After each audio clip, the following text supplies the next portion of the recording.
जब आप stock market में ट्रेड करते हो तो आपने एक चीज़ नोटिस की होगी।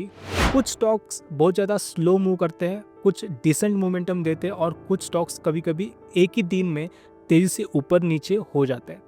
पर क्या आपने कभी सोचा है कि ऐसा क्यों होता है? ये डिफरेंस क्यों आता है? ये सब मार्केट कैप के हिसाब से होता है। यानी कि आप किस कैटेगरी के स्टॉक में ट्रेड कर रहे हो, लार्ज कैप, मिड कैप या स्मॉल कैप।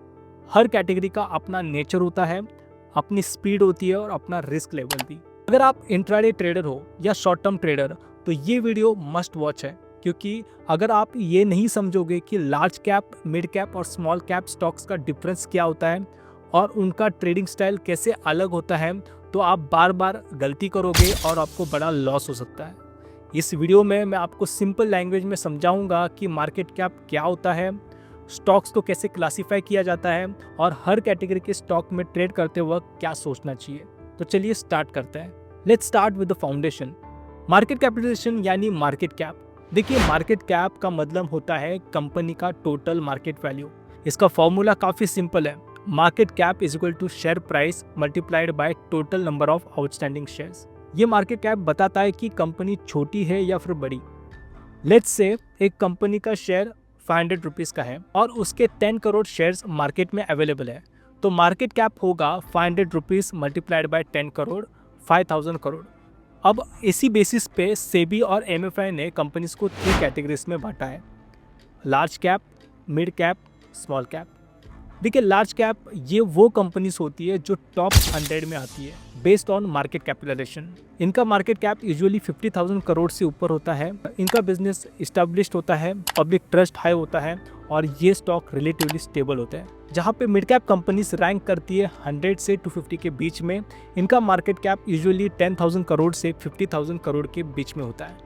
ये कंपनीज डेवलपिंग फेस में होती है, ग्रोथ का स्कोप काफ़ी होता है पर थोड़ा रिस्क भी होता है। अब बात करते हैं स्मॉल कैप स्टॉक्स की। देखिए, ये जो कंपनीज होते हैं इनकी रैंकिंग 250 के नीचे होती है, यानी छोटी कंपनीज जिनकी मार्केट वैल्यू 10,000 करोड़ से कम होती है।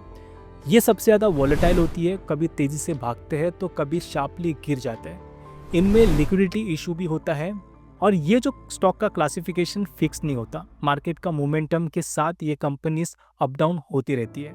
अब हम लोग यहाँ पे देख लेते हैं कि आपका ट्रेडिंग अप्रोच लार्ज कैप में कैसा होना चाहिए। देखिए, लार्ज कैप स्टॉक ट्रेडिंग के लिए सबसे स्टेबल माने जाते हैं। इनमें वॉल्यूम ज़्यादा होता है और प्राइस मोमेंटम प्रेडिक्टेबल होता है। लेकिन एक चीज़ याद रखना चाहिए, इनका प्राइस स्लो मूव करता है। आपको पेशेंस और प्लानिंग दोनों की ज़रूरत है।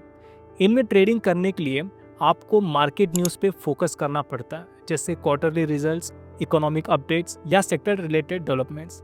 अगर आप सेफ और डिसिप्लिन ट्रेडर हो तो लार्ज कैप एक अच्छा जोन है लर्निंग और कंसिस्टेंसी के लिए।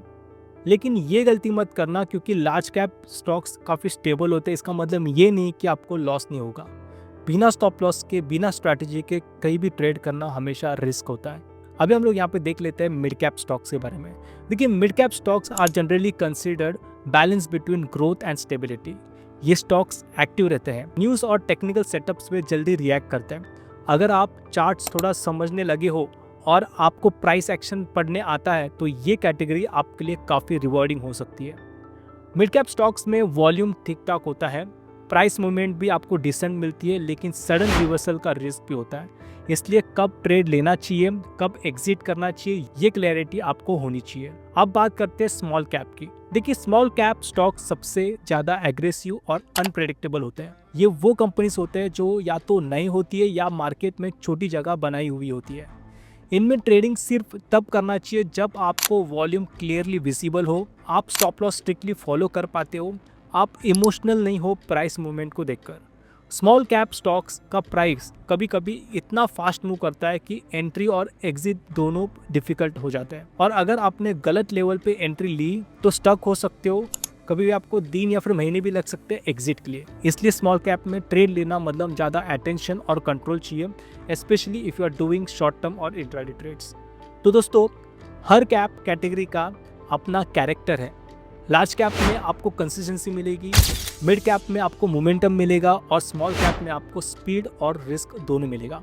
लेकिन आप किस कैटेगरी में ट्रेड करो, ये डिसाइड होना चाहिए आपका एक्सपीरियंस, स्ट्रैटेजी और रिस्क टॉलरेंस के बेसिस पर, ना कि सिर्फ प्राइस देखकर या दूसरों को देखकर। नमस्कार दोस्तों, एक और चीज़ मैं आपके साथ शेयर करना चाहूँगा जो आपके लिए हेल्पफुल होगा। यहाँ पे आप Zerodha demat account free of cost open कर सकते हो। और मैं ज़ेरोधा के बारे में क्यों बोल रहा हूँ, बिकॉज़ देखिए, ज़ेरोधा में आप स्टॉक्स, म्यूचुअल फंड, आईपीओ और फ्यूचर एंड ऑप्शंस एक ही जगह से आप यहाँ से इन्वेस्टमेंट ट्रेड कर सकते हो।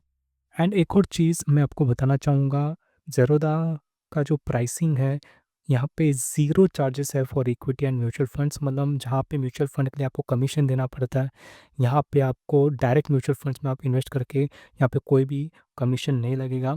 And one of the best part over here is MTF. ये ट्रेडर्स के लिए सबसे मैं बोलूँगा गेम चेंजर है। यहाँ पे ऑलमोस्ट 5 टाइम्स का लीवरेज आपको दिया जाता है। जहाँ पे बाकी ब्रोकर्स आपको इंट्राडे में इतना मार्जिन देते हैं, यहाँ पे आपको 5 टाइम्स का मार्जिन यहाँ पे देखने मिल रहा है। मतलब आप 5 टाइम्स के मार्जिन के साथ अपने स्टॉक्स को कैरी कर सकते हो। ये one of the best feature है, मैं बोलना चाहूँगा एज़ अ ट्रेडर। डेफ़िनिटली आपको इसका फ़ायदा उठाना चाहिए।